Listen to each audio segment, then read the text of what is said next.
Iran's hardliner President Ebrahim Raisi killed in helicopter crash. Iranian President Ebrahim Raisi, a hardliner seen as a potential successor to Supreme Leader Ayatollah Ali Khamenei, was killed after his helicopter crashed in poor weather in mountains near the Azerbaijan border, officials and state media said on Monday. The charred wreckage of the helicopter, which crashed on Sunday carrying Raisi, Foreign Minister Hossein Amir-Abdollahian, and 6 other passengers and crew, was found early on Monday after an overnight search in blizzard conditions.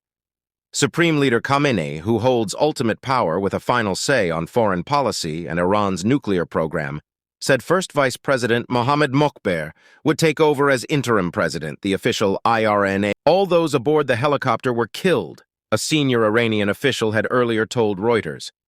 Deputy Foreign Minister Ali Bagheri Khani was appointed as acting foreign minister following the death of Amir Abdollahian, IRNA said.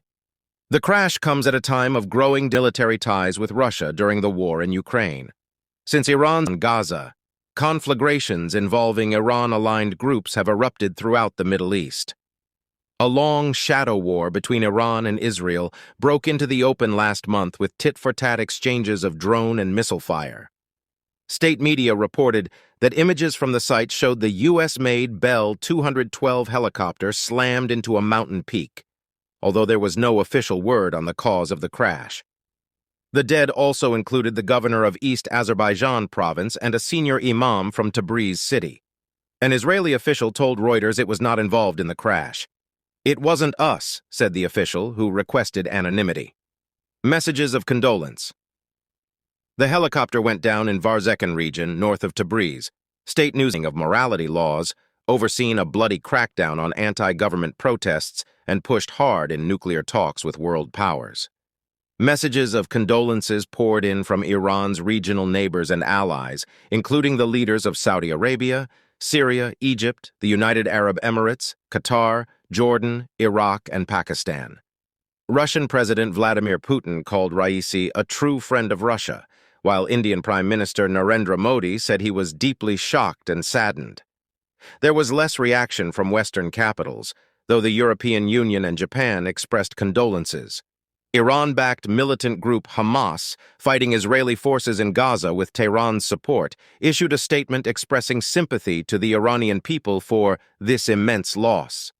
Lebanon's Iran-backed Hezbollah group and the Houthi rebels in Yemen also issued statements praising Raisi and mourning his death. Meanwhile, the exiled opposition group, the National Council of Resistance of Iran, described his death in a statement as a monumental and irreparable strategic blow to the Islamic Republic. Rescue teams fought rain, blizzards, and difficult terrain through the night to reach the wreckage in the early hours of Monday.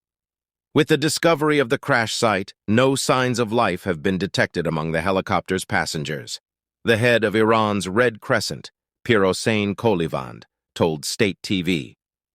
Earlier, the national broadcaster had stopped all regular programming to show prayers being held for Raisi across the country.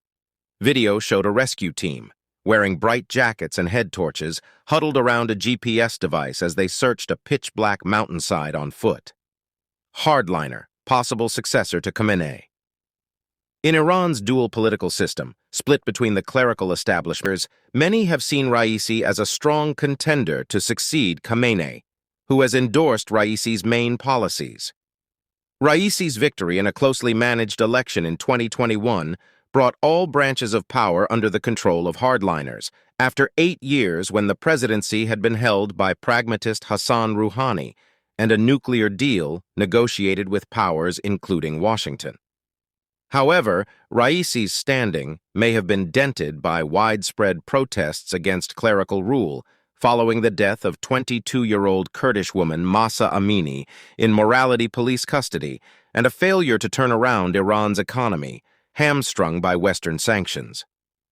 Raisi had been at the Azerbaijani border on Sunday to inaugurate the Chizkalasi Dam, a joint project. Azerbaijan's President Ilham Aliyev, who said he had bid a friendly farewell to Raisi earlier in the day, had offered assistance in the rescue.